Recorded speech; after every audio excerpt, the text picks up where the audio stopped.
From Boston and beyond, meet 981fm.com and iHeartRadio. Nancy, Smokehouse. It's that urban heat. Shout out to Coach Lee.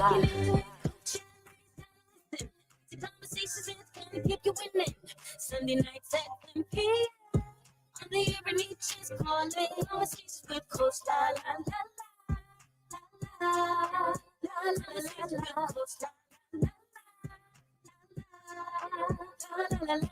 If you got something on your mind, you can call him, you can hit a line. She the realest, ooh, she the realest. You can tap in, love her, oh, get a business. So empower you, so that you can do every and anything that you want to. Kicking it with Coach Allen, it's time to listen to conversations that's gonna keep you winning. Sunday nights at 10 p.m. On the urban heat, just calling. Conversations with Coach La La La La La La La La La. Coach La La La La La La. What's going on? What's going on, beautiful people? Welcome to another episode of Conversations with Coach La, with your favorite around the way therapist. I hope you guys are having a beautiful Sunday. It's always a nice time being here at the Urban Heat Studios. You guys know we are radio with a purpose. And I hope you guys have had an opportunity to sit back, kick back, and relax this weekend. So, you know that we've been talking about men's mental health awareness because it's the month all dedicated to men's mental health. And this is Men Need Self-Care Part 2. Last week we had my good friend Cuban Mike on, who's also going to be one of the poets at Poe Therapy 12, which is an ode to fatherhood. But tonight, I am super excited. I shot my shot. He was on my chicken list. Shout out to Queen. I got a list of people that I'm scared to talk to. And this next gentleman was on my chicken list. I found him on social media through My Crumble Thoughts and Amanda Shea. Shout out to two of them. And I saw his work and I went and looked him up. And he had a track called Poetic Therapy. And yeah, it was so fire. And I was like, oh my God. I told DJ Wade, I said, listen to this. I was like, I think we found a theme song for Poe Therapy. So yeah, I want to definitely play that track for you guys. So who is this guy I'm talking about? Well, he's a father. He's a dean of students. So he's in the education field. Starting to see there's some themes going on. Amanda Shea is also in the education field as well. And I also believe Jasmine might be in the education field. So a lot of poets are in the work of helping people. And we also do that through our spoken word. He's a motivational speaker. He's a slam poet. He also helps people get married. He helps people get hitched. I thought that was real interesting. Hopefully he might talk about how he ended up doing that. And he's also been on several shows. One of them is Lexus Verses and Flows. And he's also the co-host of All Black Men Need Therapy. So I want to bring on Chief the Poet. He is my special guest for this evening. So let me bring him on the screen here. Hey, Chief. What's happening? What's going on? Great. Actually, right. I had to turn the volume down because you're so loud. No doubt. I can turn me down over here if you like. Yeah, you sound great, though. Okay. I'm like super honored to have you on Conversations with Coach La to sit and just chop it up with me. As I was saying, I've had an opportunity to just sit and just, I want to say absorb is probably the best word. Okay. Absorb and reflect on a lot of the things that you shared. And I thought you would be an excellent guest for this month's show, but also for Poe Therapy that's dedicated to my dad who passed away 6 years ago. So I got really, I got vested into men's mental health, and I have a son who happens to be 18. And just the overall self-care and men taking good care of themselves really changed when I became a mom of a young man. And then my dad passing away. I think we need to just have more conversations and give men their flowers And shout out to the men that are doing great work and doing a good job. Sometimes it gets overshadowed by those that are not doing it. So I want to shout you out for being an amazing dad. Just vicariously watching you through social media. You're very active in your daughter Mia's life. So shout out to you and happy Yeah, Father's Day. yeah. Appreciate you. Thank you so much. Yes, yes. And then you do a whole podcast with your other brothers about Yes. Black men, all Black men needing therapy, which me being a psychotherapist, that was in alignment with a lot of things that I believe too. So I'm hoping to get into all of that. But before we go there, who is Chief? Who's Well, not in the bio that I went and created on my own because you didn't send me your bio? I did, didn't I? No, you did not. Damn. I But found didn't. I went and researched you and stalked you and found out what you do. I mean, it's up there on my website and all that. So I mean, it's there. I swore I sent it to you though. Did you actually? You actually for some stuff I sent? Maybe whatever. I'm happy I'm Anyway, here. So how about that? you're Thank here. you for having me. We You here gonna now. tell me in person. Yeah, we here now. Thank you for having me sincerely, and may your pop rest in peace. I know he's smiling upon all the things you're doing and very proud of you. So that's a dope thing. It's unfortunate that he's going and couldn't see himself, but that man is smiling from ear to ear. I know he is for sure. Yeah, he was proud of me when he was here, so I can only imagine. He's my guardian angel now, so I feel like when everything goes well, I say a prayer to the man upstairs and say thank you Jesus, thank you God, and then I go thank you Daddy, because I'm like he got the direct line to the big man now, to the big homie, right? For yeah, sure, that's my guardian angel. So no, yeah, that's so who what's is up. Chief? Who's Chief is literally all the things you mentioned, man. I think you put those in a pocket right there. It says on the bottom of the screen. You put it all in the pocket, and I am all of those things combined. I kind of pride myself on being a well-rounded man. I'm open for a lot of like introspection and self-reflection. So I do all of that and continue to help mold myself, be the best version of myself daily. And it's it's literally a daily challenge, but I thrive on being balanced and putting all those things together and being able to excel in all those components of who I am. The best part about who I am is a dad, though, for sure. Yes. There is I don't think I was able to grab the poem of you and your daughter, but y'all got to go look it up. Go follow him, Chief the Poet, on Instagram. He has some great highlights. And then you guys need to be here on Friday, June 28th. He will be here in Boston for Poet Therapy 12. So you guys will get the chance to meet him up close and personal and hear him do his thing.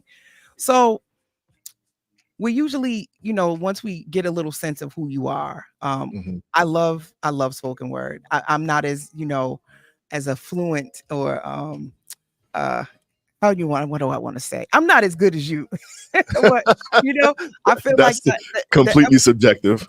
It is, but I'm a big movie buff, and Love Jones, and she wanted to throw her notebook away. Like she didn't think her poem was that good, and it was like really fabulous, but she was like wanting to burn her notebook. That's how I feel sometimes. I'm like that poet that's like, I love poetry, so I'm gonna create a space to be around poets because I really love you guys, but I don't feel like I'm as good as everybody else. As artists, I think that's a caveat we all have. I mean, we are our biggest critics, man. I mean, and it's constantly like we find a good poem and people love it, and we feel like we got to outdo that one good poem that we got, and that's just a struggle. It's a struggle that we have, man. But let's just keep pushing that pen, and great things are gonna come, man. Art is art, and we thrive off being a voice for the voiceless. We really do, and I think poets have been the whole community. It's been like I found my people.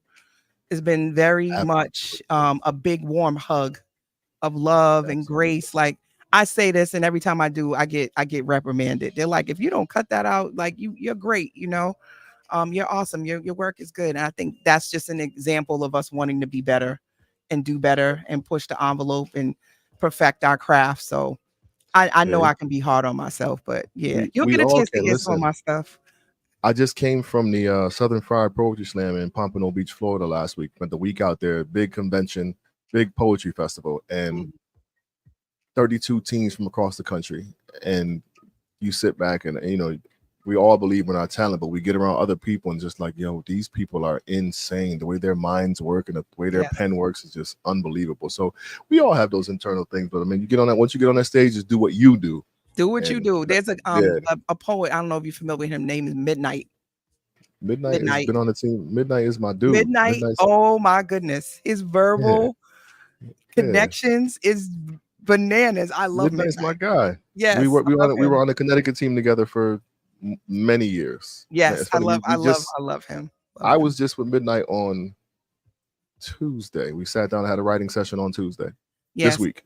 Yes, So if you, he is someone that I sit and I'm like, his punchlines and the way he just brings these connections and the similes and everything together is amazing to me. His brain. do you connect with him? I'll make that's an easy gap for me to bridge. Yes, Like, well, listen, you gonna be my plug. Listen, I so got he's you. on my chicken list too, but you have helped me because you've only know how many people have ignored me before you said yes and responded. If I had gave up, I would have never made it to you because none of them responded to me. All of them who ignored you, holla at me. We're gonna tap back in with them. Obi didn't respond. That's my guy. guy. Jasmine responded, and you responded, and I said Obi the same thing dude. to her. I was like, "You answered me." Thank you. Obi's my guy, so I can make that happen with too. my 100 followers on Instagram. But you guys know that Poe Therapy's been going on now for goodness almost 2 years. And it started with me just realizing that folks needed a space. And I thought poetry and spoken word was an awesome outlet medium for folks to grapple with their emotions.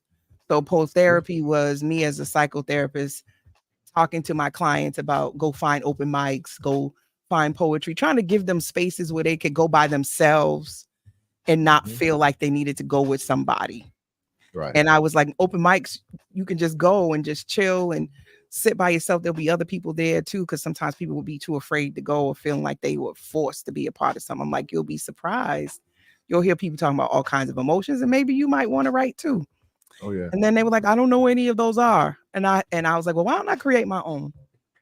Why don't I create my own open mic for people to go to? And that was me really encouraging my clients to practice self-care, which is what tonight's all about, right? Is how do men particularly practice self-care? So for you, I'm gonna tie this into two questions because I think therapy is a form of practicing self-care. Sure. And a lot of people don't realize that you don't have to have a mental illness to go to therapy. You can just go to therapy as a maintenance, just to have somebody to talk to and just as a release, as a form of self-care. So first question is, what does therapy mean to you? And I'm hoping that in that you can tie in what you do for self-care. Well, let's say I recently began my therapy journey. I'd say within the past 4 years, maybe. But as far as like a licensed therapist, I think the past 2, maybe.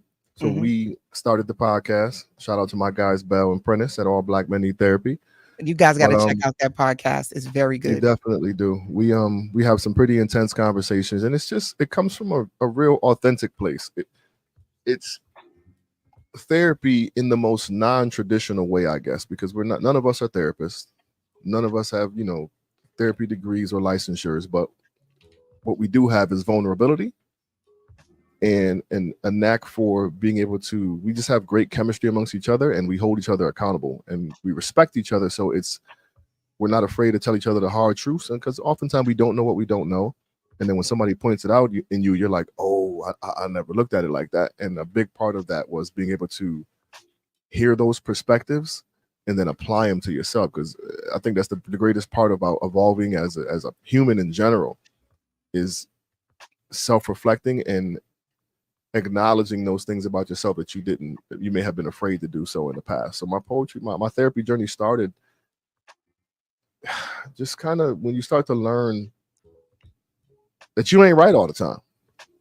That part. That you're not right all the time. If you think you're always right, ooh, that's a sign you need therapy in itself, right? Because that means that you think you're perfect. And none of us are perfect. Yeah, so we're having a conversation with my buddy. So my daughter was playing basketball back in the day. And I take my boys to go see my daughter play. And she had hurt her hand during the game.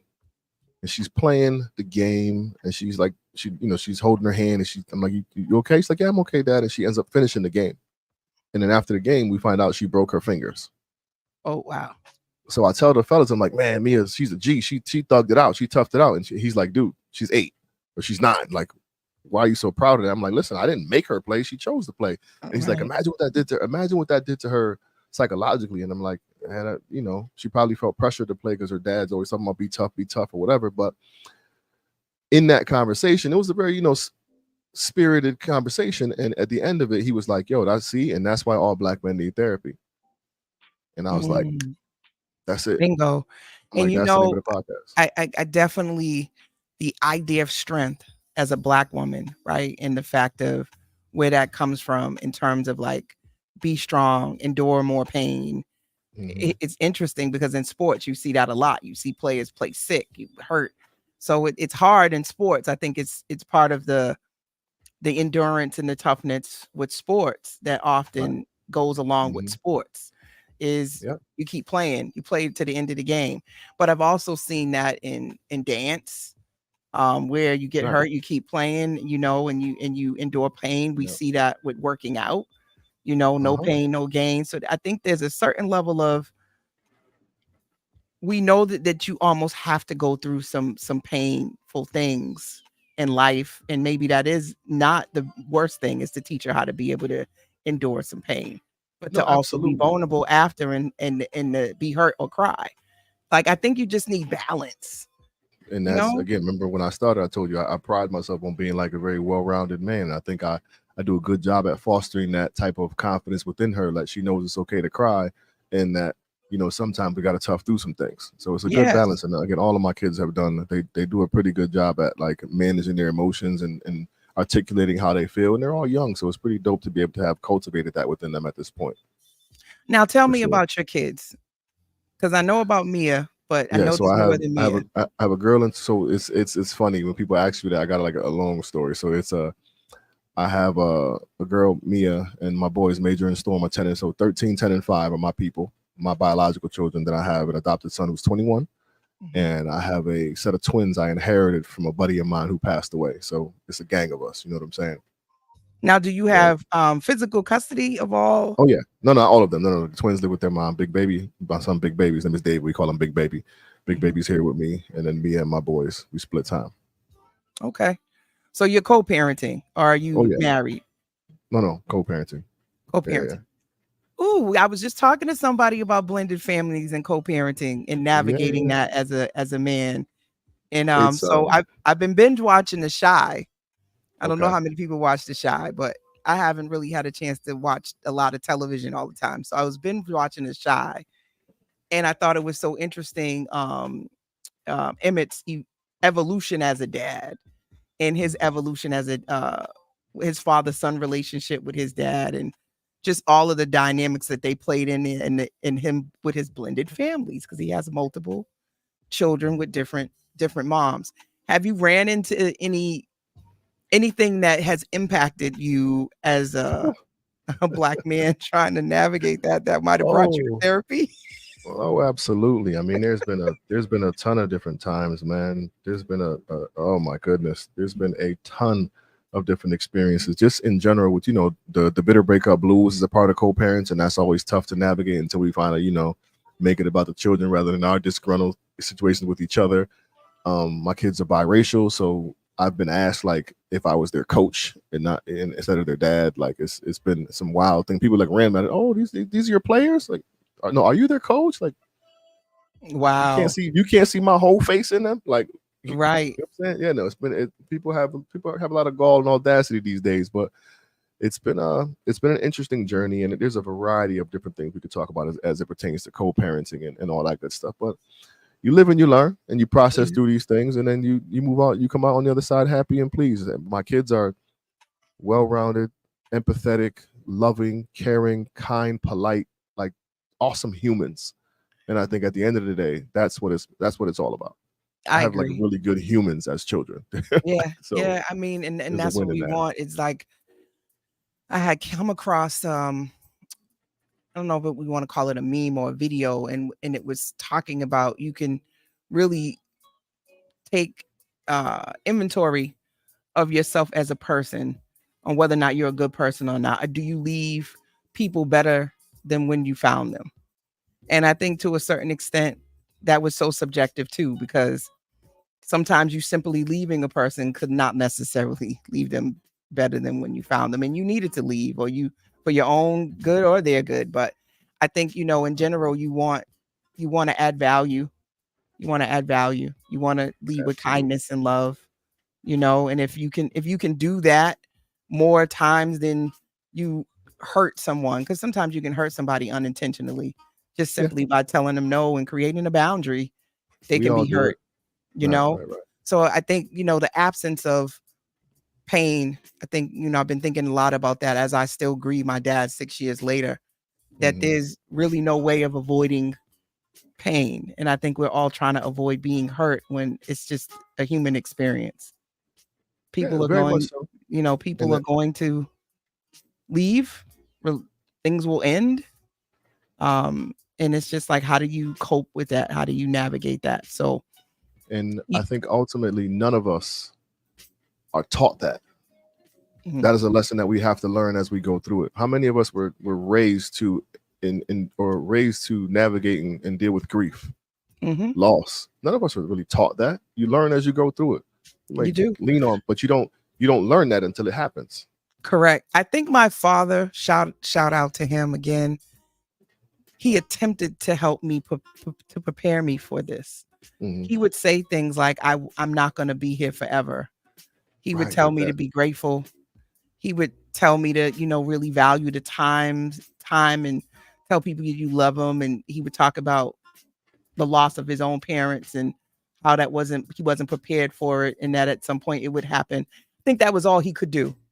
Right. Of course, he could never completely prepare me. You can throw the gems out there and let them do, like our job is to fill their toolbox with all the tools they need, and then hopefully they know how to dig the right one out when the time comes. And That part. My mother used to that's what say, you're doing.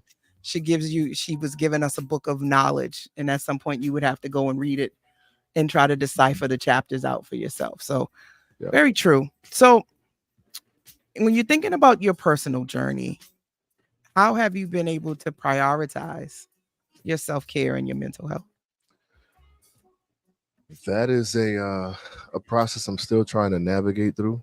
So one thing we definitely do now is with the podcast, it really helps because, people hear, black men with a podcast, but the first thing they think is like, they're bashing women or doing this, that, and the third. We really do some great work on the podcast. Like I can tell you now, I am a different man from when I first started because we really have these conversations and we get to it. So we have a weekly meeting on the podcast that allows us to just vent and get some things off of our chest. Poetry obviously has been monumental in my life. Like what somebody asked me the other day, like what would I do without poetry? And it was kind of like I opened, like I've never thought about that. Like it's not even something that I want to think about. You know what I'm saying? Right. So writing has been exponentially therapeutic for me. The usual, diving into my kids is a way for me to like take this weight off my shoulders sometime. Just the stereotypical working out, running, lifting weights, that type of stuff kind of gets your mind off of it for a moment. But I have I think for me, what's been super helpful and beneficial in my world is I have a solid core of friends. Like I've had the same friends for 75% of my life. And we have a sincere bond. I have no problem going to any one of them and being like, yo, this is what's on my spirit. I need to bounce this off of you, help me out. And all of them are receptive and they give me great feedback or they just let me vent. And that's been something that a lot of men don't. They have their circles, but they fear the judgment from those circles. I don't have any worries of that whatsoever.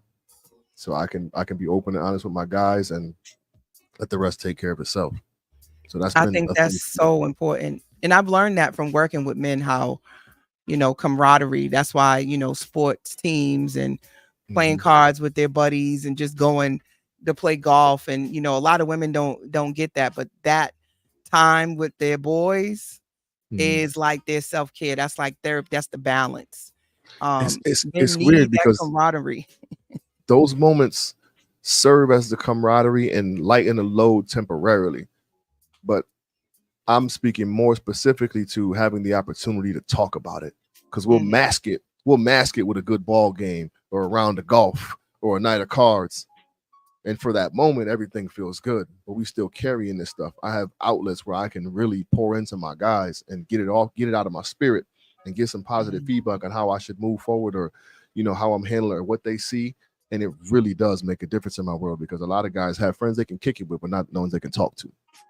Ooh, that's a bar, because I saw something too about being surrounded by a bunch of people and still feeling alone. And I think what you're speaking to is you can have buddies that you hang out with, but y'all ain't really talking about nothing. Right. If you start talking about certain things, you get the whole man up, which I really, really despise that. I think man up to me is like, don't cry. Yep.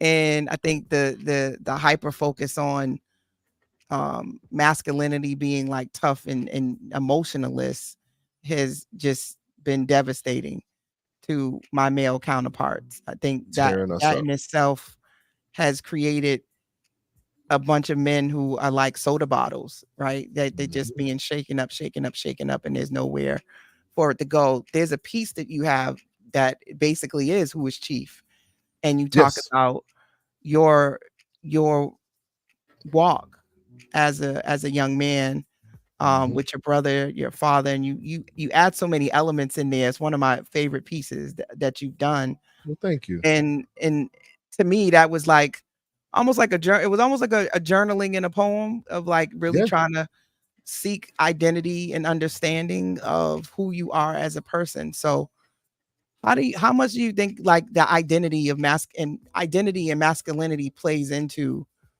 what we see in terms of the downfall of men's mental health? A lot of us haven't identified what manhood really means to them, and what we go under the stereotypical notion of what masculinity is or what a man should be. When you identify it for yourself, you find comfort in, like for me, if I'm identifying it, I find comfort. I think being a man or crying and exposing vulnerability is part of being a man. Others would call you weak for that, but I think in actuality that's what makes you stronger. Being able but to. a lot of men have grown up in households where that was the narrative that they grew up with. Though, like absolutely, don't cry, be tough, man up. So if that's all you've known, like, how do you break out of that? I mean, I know as a psychotherapist, we work through, core beliefs about self and cognitive distortions and redefining what being a man is for you, right? If you take away all these things that people have told you, what do you feel like from your own intellect, your own opinions? But how do you think, how can a man break out of that though? I think it's well, for me, the great philosopher Mahatma Gandhi said it: be the change you wish to see. I mean, how often do you see a 6'2", 250-pound black man on stage in tears? Doesn't happen often. No. But when I'm up there and something pulls me to that point, and the gentleman in the audience goes, "Damn, like I'm feeling just like that. If he can do it, maybe I can do it." So I got to lead by example. Yeah. And when you hit me with this, you too tough to cry, you're too macho or whatever, I got to set them straight. Like, nah, that's not really it. You hiding behind something now. Right.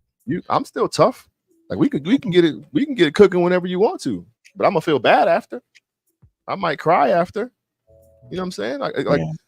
We don't have to hide behind this machismo thing. You don't have to defend yourself with your fists all the time or the aggression all the time, because that's the most readily identifiable emotion for us is anger, and that's what we constantly resort to. But it's not really anger. That's just the first one we go to. Right. You dig what I'm saying? So absolutely. I'm gonna play this clip that I found. You probably seen it already. I played it on my Instagram page too. Try to set it up here and take some stuff off of here so we can play it. Hold on a second here. Nah, everything good, I promise you. But we should get together for some drinks, man. For real. But man, I'ma holler at you, man. Let me get out of here.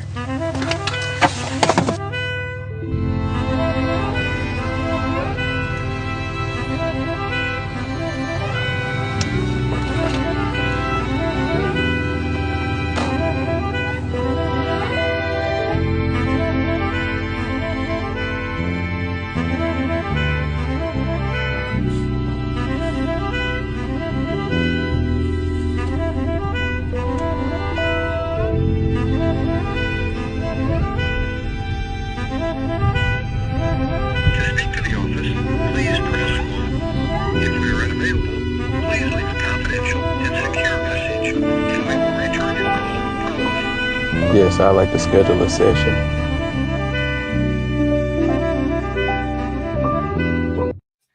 So, the clip I just that I played was from the Black Men's Project, I believe is what it's called. And it was highlighting visually what it looks like for some men when they're going through or having in a moment and starting to feel depressed, and mood regulation, loss of libido, loss of interest in things that they've normally wanted to do, increase substance use, increase sexual activity. A lot of the things that we sort of will classify, well, he ain't SHIT. And I made me start really rethinking a lot of times when we're looking at men's behavior, that some of it could be that they're really depressed, and that they're not in a good place.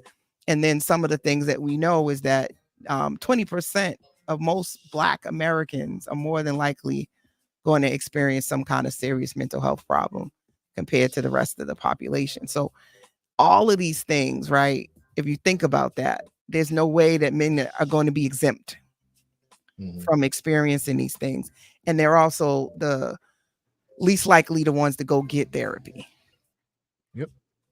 Therapy has this crazy stigma in our culture that says you crazy, something ain't right.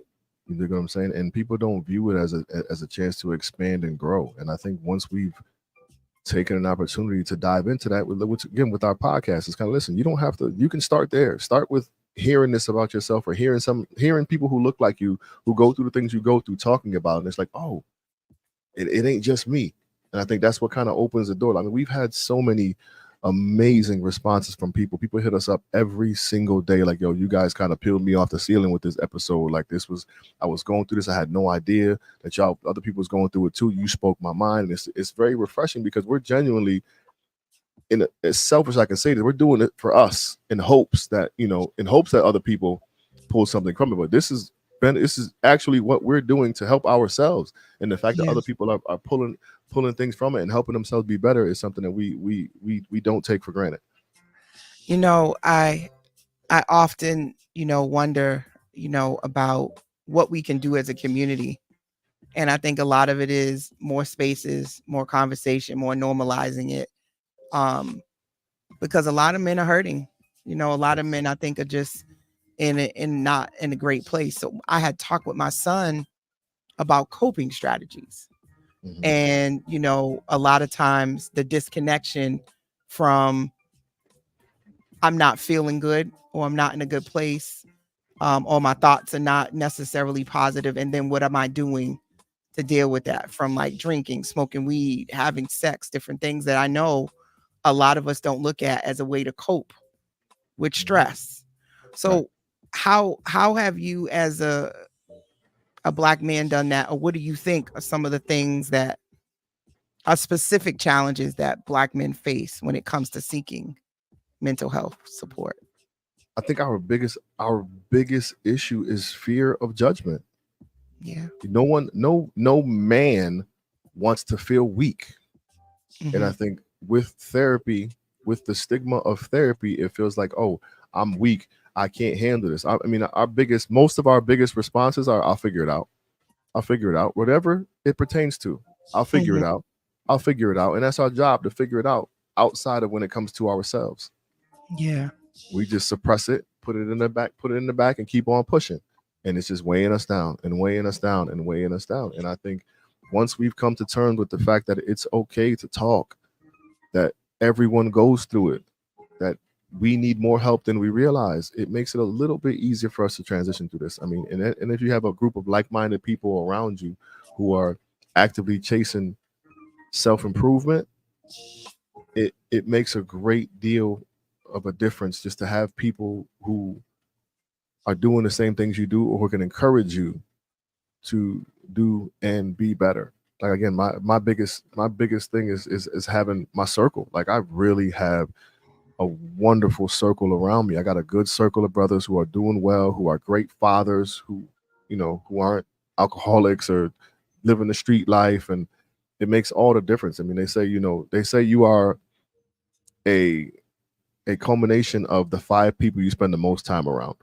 I talk about that. Yes. So I would love for people to kind of assess that and go, who are the 5 people I spend the most time around? And you can pull attributes from all of them and realize, wow, I do carry those things. And for the 1 or 2 people in that circle that you know aren't carrying the most positive traits, perhaps you need to either remove yourself from them or work together with them to help move in a better direction. I think circle is important because I had brought on a couple months back a gentleman who I respect a lot, and we talked about loyalty and what that means to Black men, especially, and how the term loyalty has been both beneficial and a hindrance. And when you started talking about your circle and looking at your circle and depending on who's in the right place versus who's not, sort of trying to help people or removing yourself. And I wonder how some of our cultural norms, like loyalty, for instance, plays into people making those choices because they want to be loyal. That's their homeboy. They've known him for forever, you know, and they get themselves into situations because of loyalty. Yeah, again, so it's a matter of the perception of loyalty, because there are 2 different ends of it. But again, in my circle, there's some solid brothers. So the loyalty is pulling my brother up. It's never dragging him down, ever. Maybe we were younger because we didn't know any better. But now as we've evolved into our adult lives, like it's constant, like we got to do better here. We got to do better here. This is the opportunity I have. You should join me on this. This is the opportunity I have. You should join me on this. How do you think about that? Like we're always feeding this different outlook and different positivity into each other. So it's a way to kind of move us in a better direction. Even my homie who doesn't want to start therapy now is more open to talking to us. And that's the start.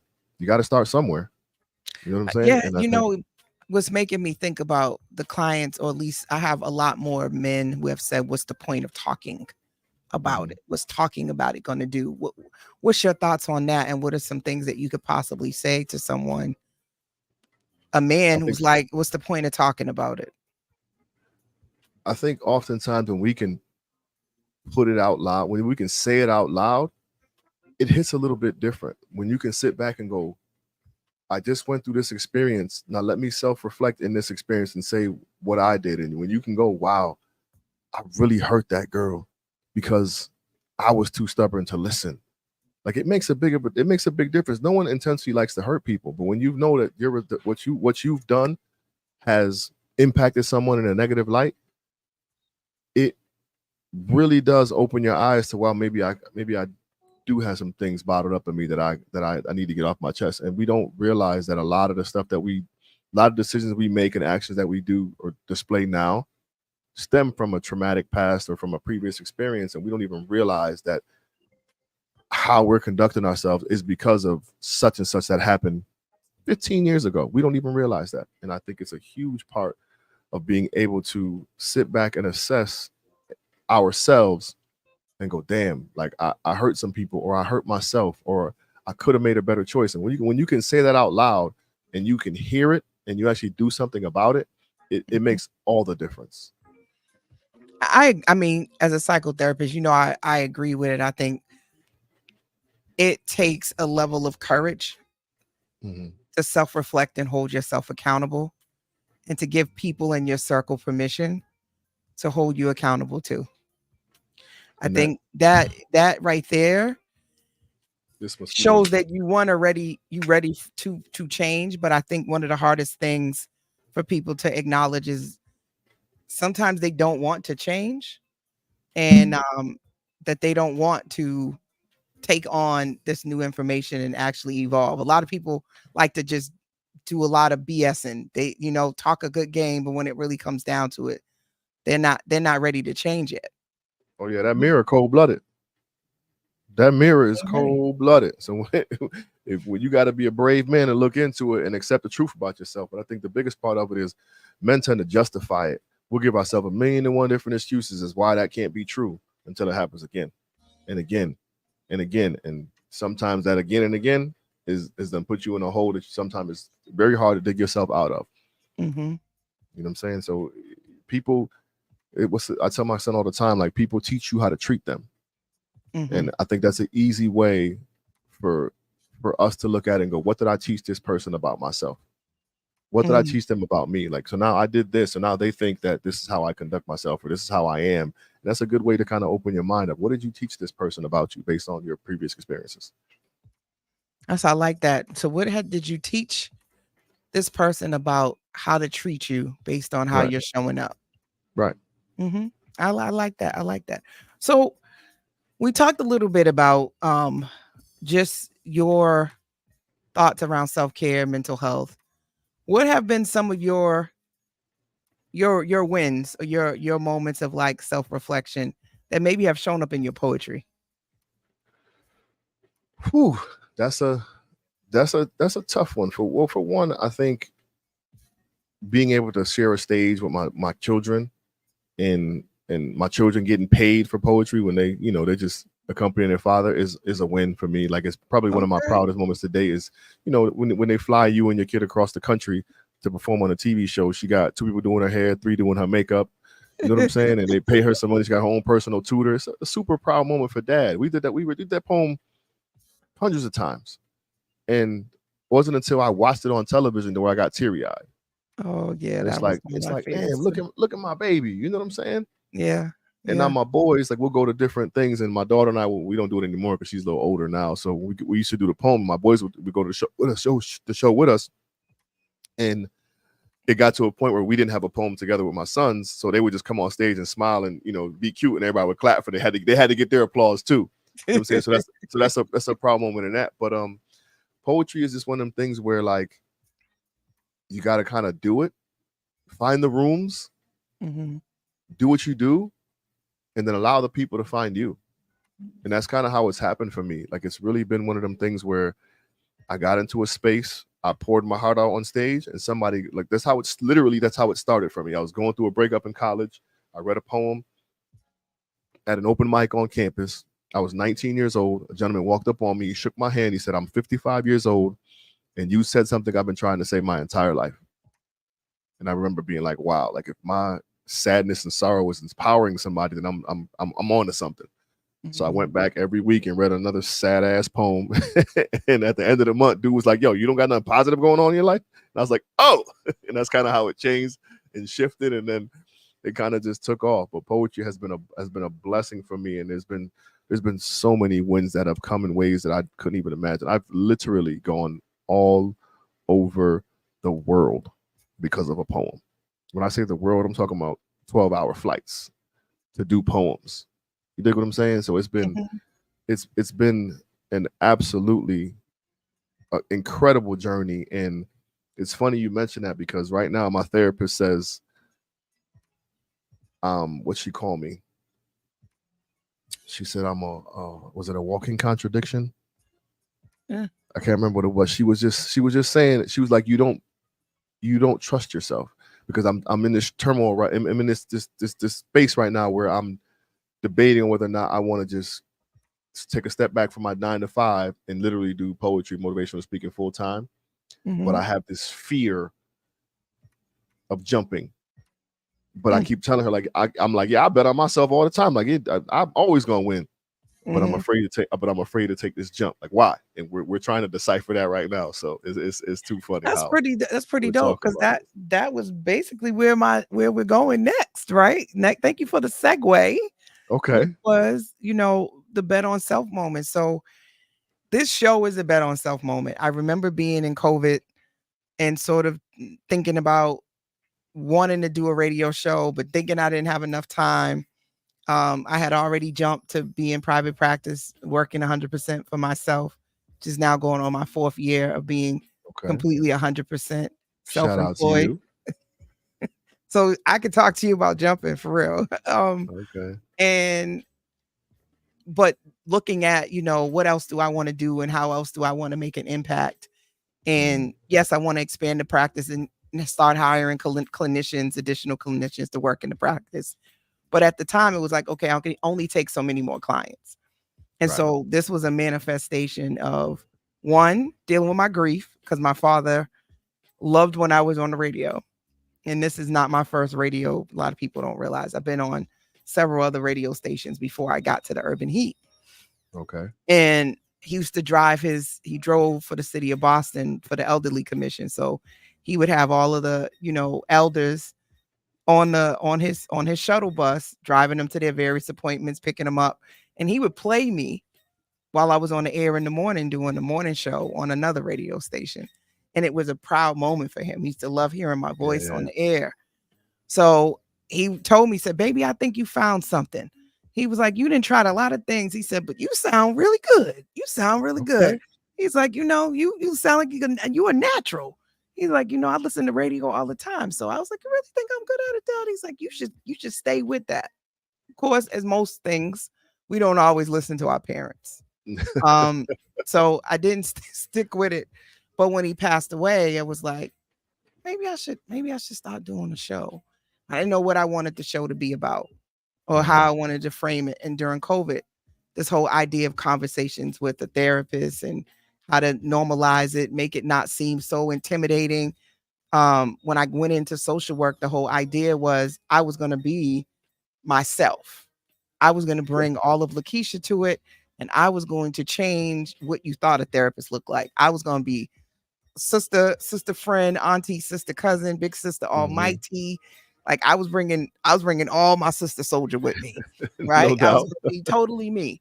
So I was like, how do I bring that to radio too? And just, this is what it's like sitting with a therapist. It's like, it's just a conversation.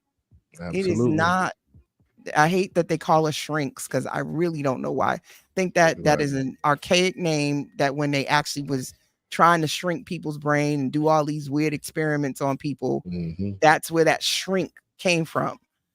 I don't know what they was thinking about back then when they was doing some of those psychiatric experiments on people. But I think that's where the word shrink is kind of coming from. They put your head in stuff and do things to you.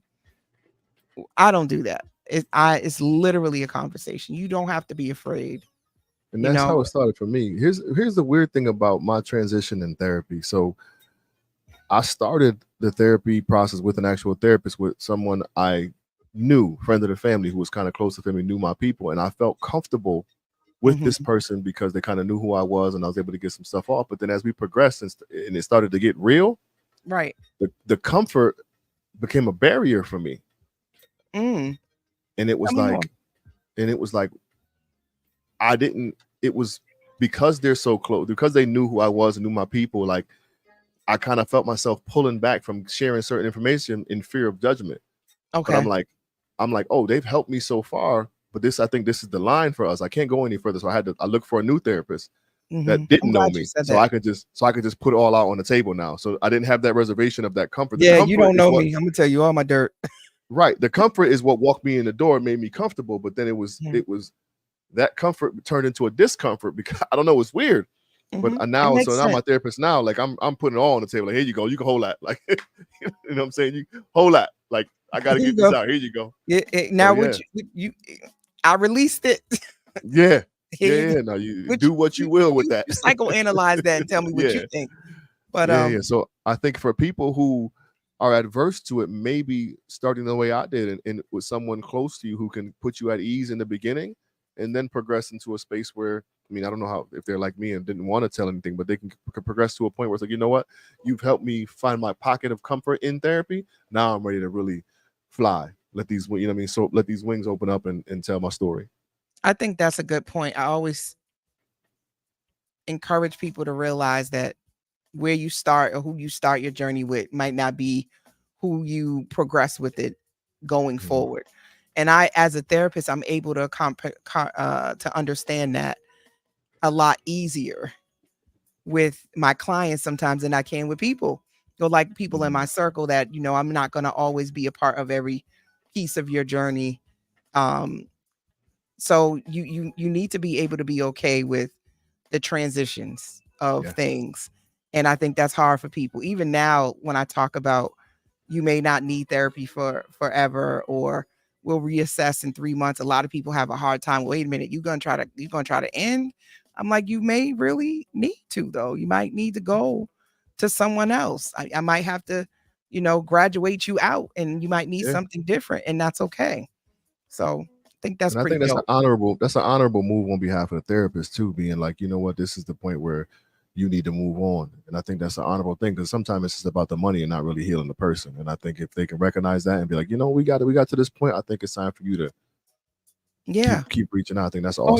Or even take a moment to pause and sort of take everything you've learned and start to go out in life and practice it and see what it's like to not come every week and have to figure out some things on your own. And I'm always here. You know what I mean? You can always circle back if you need to. But I think that's really great. I think that's a great point.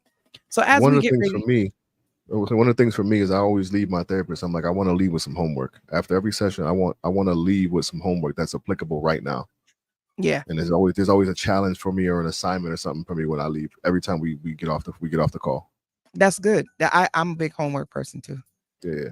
I think you have to have those bridges in between sessions for you to ponder, practice. Yep. So ponder and practice. You need to ponder and practice in between every session.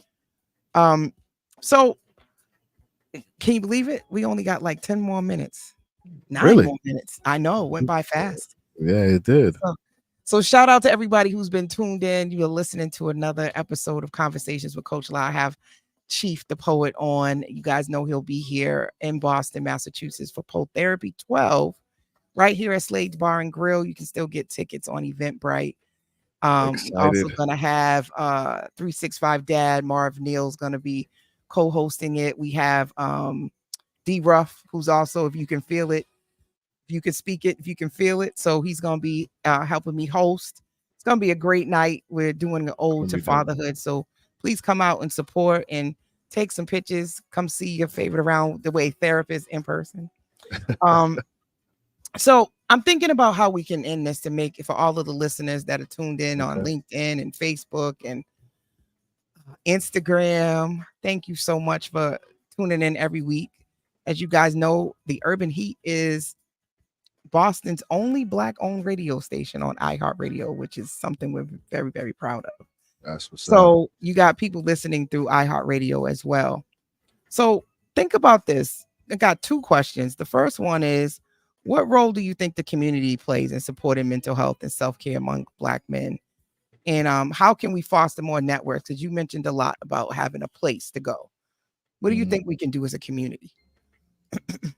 Oh man, there's so many different things we can do as a community. I think one would be just understanding that there is an unspoken heavy that a lot of us carry that just needs to be understood. We carry so much, and I think just having a little bit more compassion to what we go through on a daily, that again goes unspoken. Like the stuff that you see on the front page is just the tip of the iceberg. But there is so many layers underneath that we are still sorting through and managing through. And I think giving us that little bit of grace might make a world of a difference. When you ask how we're doing and we start to tell you, listen, because once you've got us talking, it's a good thing. And some of us might unload on you and not even realize it. But if you feel that happening, just kind of keep prompting those questions to get us talking. Once you've got a Black man talking, you're helping him move in a better direction. Oftentimes the how you doing is real quick and in passing and not sincere. Take an opportunity to sincerely ask how we're doing, and it might make a world of difference. Yeah. Sincerely, just checking in. Like we don't, and it's crazy because on my podcast, we start our podcast with a check-in all the time. And I always feel like the listeners don't want to hear us talking about our days for the first 20 minutes of the podcast, but it's important to us to check in and make sure we're all doing okay. So that check-in. I think that's so important and so profound. And that, again, doesn't require money. No. It doesn't require you to do anything but just to pause and actually be curious and interested in another person. Yeah. And I mean, I know that goes a long way even for women, is when you call people, actually check on folks. we have a tendency to just call people when we need them for something, right? But I challenge everybody listening to this podcast. I know there's a lot of people tuned in on Instagram. Is the 5 people, like you said, that you engage with, just call them and ask them just what Chief said. How are you? Right. And give them 15 minutes of your time to just check in with them. And you don't need anything. You don't right. need And most anything. of us will say, I'm good. I'm straight. He's like, are you sure? Yeah, I'm good. Like, well, you know, if anytime you want to talk, let me know.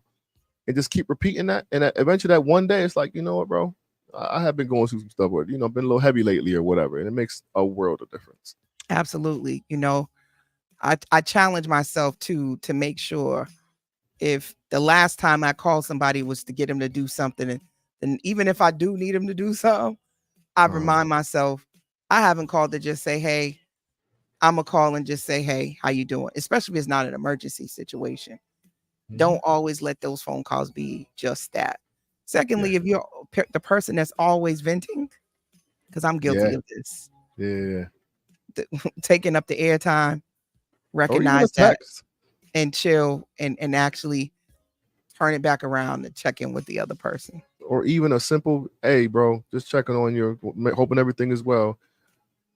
Holla at you. Those text messages go a long way, man. Hey, you popped up on my spirit, man. Just making sure everything's good with you. Yeah. Go a long way. You'd be surprised how many people come to therapy, and that's one of the first things that they say. No one ever checks on me. No one ever asks me how I'm doing. If I need people, there's nobody there for me when I need somebody to talk to, but I'm always there to listen to everybody else's stuff. That check on your strong friend stuff is real. Yeah. Shout out to everybody on Instagram. I see y'all. Mindful and Melanated. I see you, sis. Thank you for checking in. You guys have been listening to the Urban Heat, 98.1 FM, Boston's only Black-owned radio station on iHeartRadio. And this is Coach La, your favorite around the way therapist, checking in with Mr. Chief, the poet. No. Yes, I was gonna play the track Poe Therapy just to give y'all a little taste of what made me fall in love with Chief.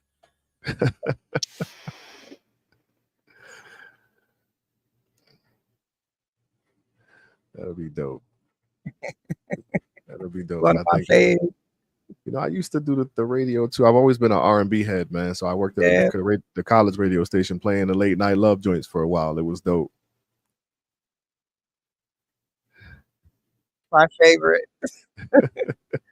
Y'all need to go listen to the album. I just wanted to give y'all a little bit. Shout out to DJ Wade. He did some real cool ad libs or whatever they do, mixes. So now that is like after people go up on stage, you're gonna really like this. Oh, he that's plays cool. this little thing where he blends it all together and goes poetic therapy. He does this little that's thing. Cool. He uses that as the clip. That's super cool. So yeah, super we cool. are excited to see each other on. See you. Yes, you. That's I'm listening. excited to see you. Yes, come on. And through. them too. Yeah. Word. Come pull on up. Through, pull up. It's gonna be a great time. Oh, we got 10 dope poets that are coming through to share their different odes to fatherhood. I mean, that's not all we're gonna do poems on. They have about 4 or 5 minutes a piece. They'll do something on fatherhood, something on something else. But bring your special guy out. Men, I think it's men matter. It gives you a 50% off discount on tickets, so you can still get that. Of course, you better get tickets at the door, but they will be more at the door. So you want to try to get these tickets beforehand. We got some VIP tables that'll be decorated for you and your people. If you get a VIP table, comes with some cocktails, special cocktails, and an appetizer, but that is a VIP table. Y'all still can get those. We got about 4 or 5 of those that you can still get. So you guys want to come through? It's gonna be a good time. Chief. Fire. Yes. Thank you. I am super excited and blessed to have you come through. Keep doing what you're doing. For sure. And I know I'm gonna see you on Friday. We 5 days away. As we close out. Anything you want to say to the people? Check on your people. Let them know you care. Let them know you're there. Help them be a better person. Help yourself be a better person. And remember, the mirror is cold-blooded, but it is also your best friend. Ain't that the truth? Listen, it's been a great night on Conversations with Coach La. Y'all need to make sure y'all come through on Friday. It's going to be a good time. 6 o'clock. Doors open. Show starts at 7. Word. And there we go. There goes the disclaimer. Expect the unexpected. Unorthodox radio from Boston and beyond. Heat981fm.com and iHeartStation. Good night, everybody. See y'all Friday. Bye, Friday. Chief. Peace.